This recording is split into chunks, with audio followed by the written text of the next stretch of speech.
antara game pertama, game kedua, dan game terakhir. Kecuali, nah itu tadi, kecuali ada aturan tempat. Oke? Ada pertanyaan? Iya Pak, karena kita kan sebagai guru olahraga juga kita mengajarkan murid. Kalau udah game ketiga itu biasa kita bilang seatnya itu sampai gamenya itu 15 saja Pak. Oh. Iya, makanya saya bertanya karena itu. Kalau misalnya game pertama, game kedua kita kan betul kita ajarkan 21. Yang setahunya, maksudnya yang mungkin kita pelajari itu game ketiga itu hanya sampai 15 poin. Makanya saya bertanya, kalau misalnya terjadi posisi yang sama, angkanya 14, maksimalnya berapa? Gitu Pak. Oke, jadi ini ada miss ya. Salah itu. Jadi yang sekarang tidak ada game terakhir itu 15. Ya. Atau di angka 14 sama seperti dulu kan, 14 sama 17 game. Tidak. Angkanya tetap. Poin itu tetap 21 gamenya. Ya. Hanya mungkin ada perubahan kalau 20 sama, gamenya maksimalnya 30. Itu tolong dikoreksi. Ya. Peraturannya di mana itu dilihat. Kalau mau ada saya lihat ya. Jadi game itu 3 game itu tetap 21. Caranya sama. Ya, makanya ada perbedaan itu. Saya mau katakan tadi ada di voli ya. Di voli kalau game kelimanya itu 15. Tidak berbeda dengan kita. Di bulu tangkis semua gamenya kan disebut the best of 3 game di sini kita. Nah, tersiratnya di sini. Di sini bulu tangkis itu the best of 3 game. Di mana tulisan tadi ya?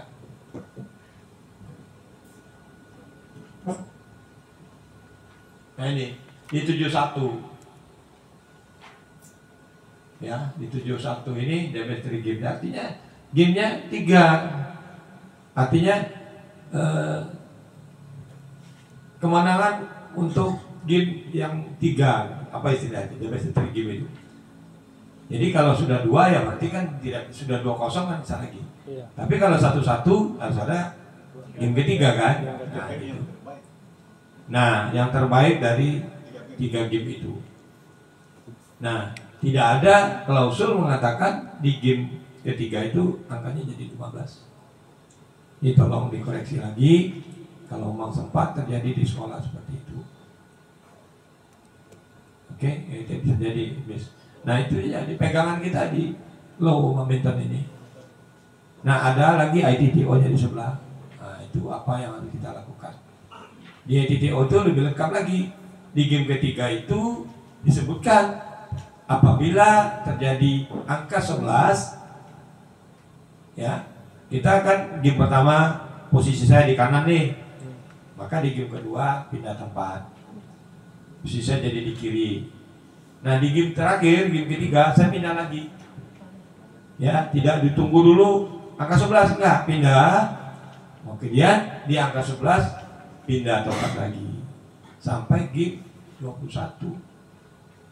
Ya, nah, tolong dipelajari di situ. Kalau memang terjadi kesalahan informasi apa ya miss ya. Nah yang lebih tepat lagi kalau memang kita pelaku wasit. Ya saya berharap teman-teman ini di samping memang pelajari ini untuk kebutuhan mengajar, juga tidak tutup kemungkinan kita jadi wasit pimpin pertandingan. Ya, di samping kita memahami aturan ini, kita juga mengawasi permainan itu sampai selesai dan memimpin permainan itu sampai selesai sesuai dengan aturan. Dan ingat lagi, seorang pemain itu tidak semudah kita memimpin suatu permainan. Kenapa? Biasanya yang banyak masalah itu pemimpin dewasa, apalagi veteran.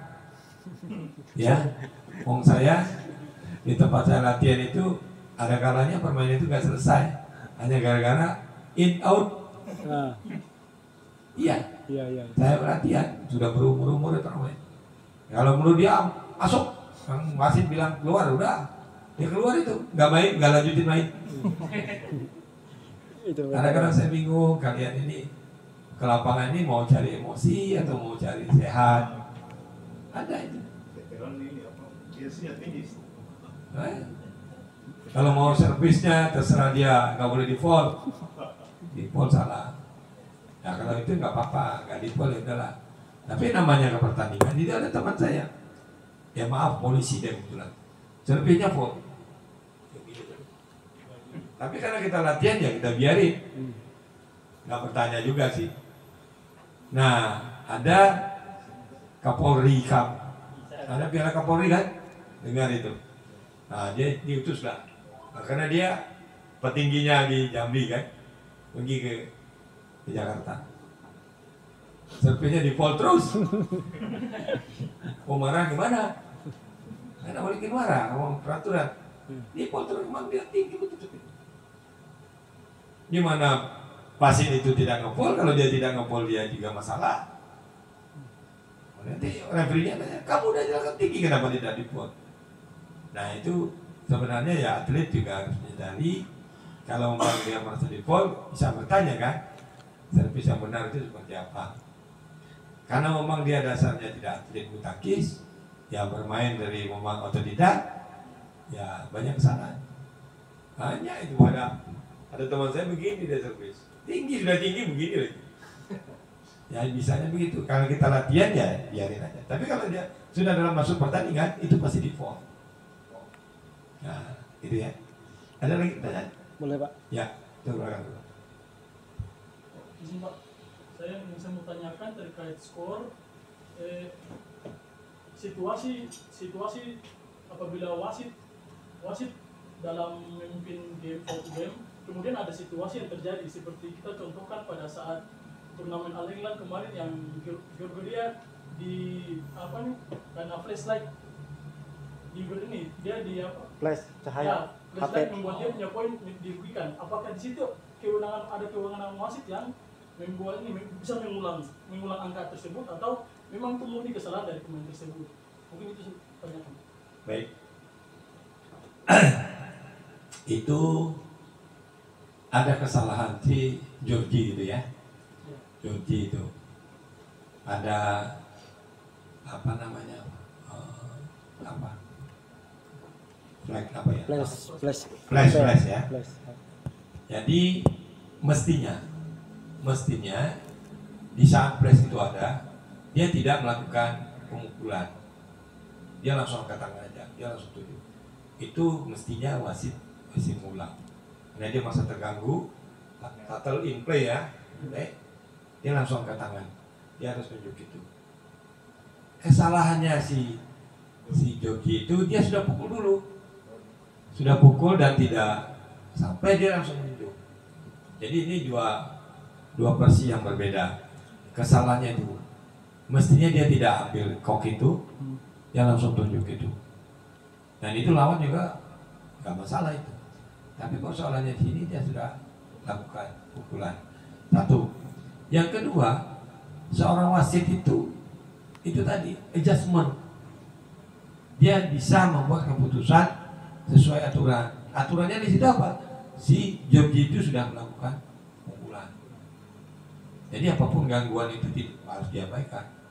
Artinya apa? Artinya seolah-olah dia gagal melakukan pukulannya dengan dalih itu. Tidak bisa. Sama seperti servis yang belum siap. Ya. Jadi seorang wasit harus segeranya dia sudah siap atau belum. Kalau dia mengatakan dia sudah siap, ya itu servis itu boleh dikatakan sah. Ya, ada usaha untuk mau mengambil. Tapi dia sudah jelas, ini masih tangannya diangkat, dia selesai, satu kan sudah diangkat. Dia biarkan dan dipoinkan, dia dibikin di sah poinnya, dia tidak bisa. Atau dia belum siap ini, tapi ada kalanya pemain itu ingin cepat, ini tangan kanannya tetap dikemukul untuk seberangkat. Kita seorang wasit harus lihat pukulannya pukulan untuk bermain atau pukulan untuk hanya menyeberangkan supaya cepat. Keputusan kita segera cepat untuk mengatakan let gitu atau ulang ya. Tapi kalau kita diam Diam aja dia pukul. Nah, oleh yang seberang karena strikernya tanggung, disemai sama dia. Dia merasa itu sah. Nah, ini sempat terjadi komplain. Datang dipanggil referee, ya referee susah juga memutuskannya. Mengatakan itu ulang, buktinya apa? Yang tahu kan hanya wasit. Dan si wasit mengatakan itu dia sudah kembalikan. Dia tidak lihat juga tangan kirinya belum siap kan? Nah itu hati-hati kita sebagai wasit untuk jangan sampai kejadian seperti itu panggil referee. Kalau panggil referee memang kesannya sudah dipukul dan orang sana pukul lagi, cuma dia mati gitu. Nah sesegeranya kita mengatakan itu kan. Oke? Berarti Pak, indikasinya wasit berhak untuk menentukan itu sah, itu masuk atau tidak masuk gitu. Berarti wasit bisa menentukan bahwa bisa memulai poin itu. Bisa. Bisa. Dua-duanya bisa nih. Kayak Georgie itu kebetulan dua-duanya bisa. Tapi kan ingat juga kalau di WWF itu ada asesor yang setiap di situ. Dia ada penilaian juga kalau dia melakukan kesalahan. Tapi sebenarnya dia itu sebaiknya melakukan lag gitu. Dia kan tahu ada cahaya di situ.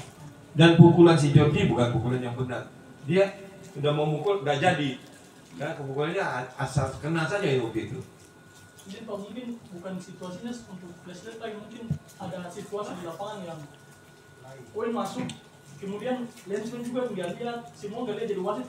Situasi wasit juga tidak tahu apa-apa. Makanya apakah kewenangan wasit untuk mengulangi poin itu bisa, atau wasit langsung menentukan bahwa masuk atau tidak? Baik, itu kita juga belum sampai. Tapi kalau saya jawab, kita sebagai wasit itu punya keputusan semuanya, ya. Tapi menurut aturan, ya. Salah satunya untuk in out. Itu cerita in out ya. Kita dibantu oleh hakim garis mengatakan itu in atau mengatakan itu out. Tapi kita sebagai wasit bisa merubah keputusan itu. Yang katanya wasit hakim garis wasit in, bisa kita koreksi out, dan sebaliknya out kita koreksi in. Dengan catatan apa yang kita lihat itu benar. Kalau saya mengatakan 1000%, karena bisa jadi si hakim garisnya tidak melihat secara utuh, ya, bahasanya dia memberi instruksi yang salah. Jadi kita koreksi, sah, boleh, ya. Tapi tidak tadi tidak semena-mena. Maksudnya kita rubah keputusan itu sekehendak kita, bukan. Jadi memang ada aturan, ya. Jadi kita bisa merubah keputusan hakim. Dan sebaliknya, si hakim garis tidak bisa memberi informasi, ya, unsighted istilahnya. Dia tidak bisa melihat, dia nggak tahu. Jadi satu rekor itu in atau out dia nggak tahu, terhalang atau terlalu cepat. Satu rekornya datang dia nggak, jadi dia bisa aja tutup mata. Artinya dia tidak ada keputusan. Nah si wasit apa keputusannya? Bisa dua, bisa ada keputusan, bisa tidak ada keputusan. Kalau memang dia melihat, nyata dia melihat, akibat dia lihat, in, pindah servis 2-0 umpamanya. Tapi dia juga nggak bisa lihat. Hakim garis sudah jelas tandanya nggak lihat, itu LED. Wasit akan menyebutkan LED 2-0 umpamanya. Jadi itu enak kita. Tapi jangan semena-mena juga. Mau kita tahu ya beri keputusan, ya. Jadi jangan berpihak kita, karena kita tahu nih, ini sepertinya tadi strateginya masuk nih. Tapi karena kita berpihak ke lawan itu, ya udah kita lihat aja. Saya nggak tahu, jangan juga. Jadi sama yang Pak Ketua tadi, makanya kita harus berdiri di tengah-tengah. Kita tidak mau mulai memihak yang kiri atau ke kanan. Baik? Oke. Ya. Oke, siap Pak. Oke, terima kasih atas kesempatan saya.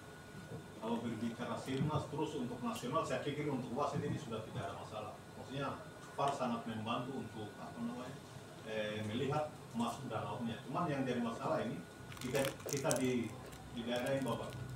Nah, terus untuk kewenangan seorang manajer untuk ketika terjadi kesalahan, contoh notabene bahwa betul-betul salah wasit mengambil keputusan, apakah ada hak untuk kita ganti wasit atau bagaimana? Terima kasih. Mungkin ada informasi tadi ya, tidak semua di Indonesia itu pakai VAR tadi ya, atau IRS, istilah kita ini IRS. Itu hanya untuk internasional aja. Jadi kalau yang nasional tidak ada IRS. Jadi keputusan yang salah tadi ya, keputusan yang salah oleh seorang wasit, apakah bisa diperbaiki atau bisa wasitnya diganti. Nah itulah perannya seorang referee. Kalau memang terjadi pertandingan itu sudah istilahnya memanas gitu ya, tingkat permainannya sudah seru, memanas dan memancing keributan, itu referee yang berdiri di situ. Nah wasit juga harus bertugas dengan baik lah ya. Tidak mungkin dia membuat kesalahan yang disengaja, atau tidak mungkin dia membuat kesalahan yang menyalahi law badminton. Jadi kalau dia sempat menyalahi law badminton, itu referee bisa mengoreksi. Contoh, kita boleh nggak raket itu menyeberang net? Nah ini kita lihat nanti, boleh nggak raket itu tanpa kita memukul shuttlecock kita seberang net? Itu foul. Tapi oleh wasit di situ tadi dia sudah jelas dia, atau dia mukul net lah katakan begitu, tidak di foul, itu bisa dikoreksi oleh referee. Jadi bisa take over istilahnya. Tapi dengan catatan dia harus bertanya, ada apa tadi? Itu tadi pemain itu dia mukul net, tidak sengaja, tidak foul. Nah, kan itu salah. Umpamanya alasannya begitu. Ya, tidak tahu aturan umpamanya. Atau tadi raketnya nyebrang net tadi, ini tidak saya foul karena mau tidak dan salah, tidak bisa. Itu bisa dikoreksi. Tapi kalau dia menjalani aturan, kemudian dia foul, ya tidak apa-apa, tidak kesalahan itu. Contoh, itu akan ada komunikasi antara referee dengan atlet nantinya. Umpamanya referee-nya dipanggil. Yang dikatakan pukulan sah itu, ini net, shuttlecock harus menyeberang dulu, ya, harus menyeberang ke wilayah lawan, baru dipukul. Nah, dipukul ini ada dua kemungkinan, dipukul di lapangan dia dengan tidak menyeberang raketnya. Tapi ada peluang shuttlecock ini sudah nyebrang, kemudian dipukul, raketnya lewat setelah lanjutan dari memukul tadi, itu sah. Yang catatan tidak kena net ya, cuma melewati net, itu sah. Tapi memukul shuttlecock belum menyeberang, dipukul lewat ya itu foul. Jadi ada dua aturan di situ yang jelas. Itu ada batasan lewatnya nggak Pak? Atau frame saja, kepalanya saja, atau lewatnya terlalu jauh gitu? Oh, ada batasan. Ada batasannya Pak ya?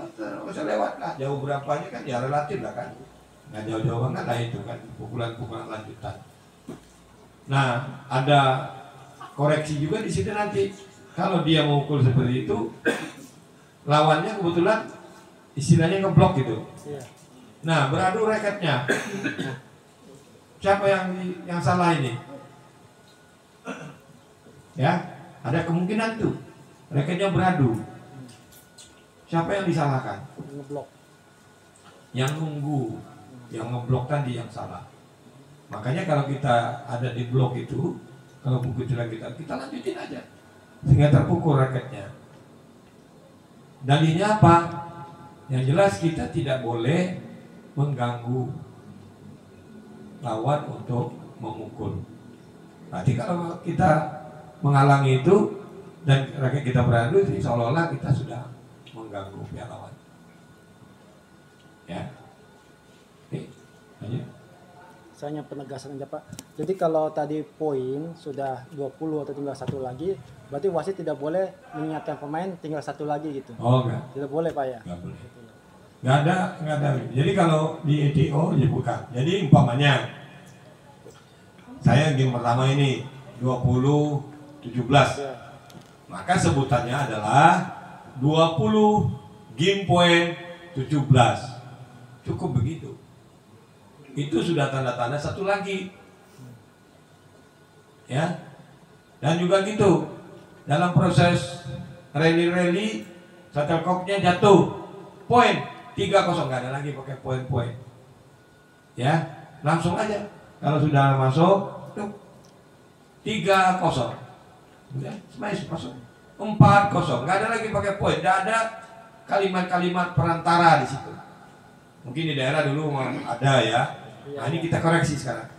Nggak ada lagi poin 7-0, poin 4-0 gitu, nggak ada. Tapi kalau pindah servis ya pindah servis 5-2.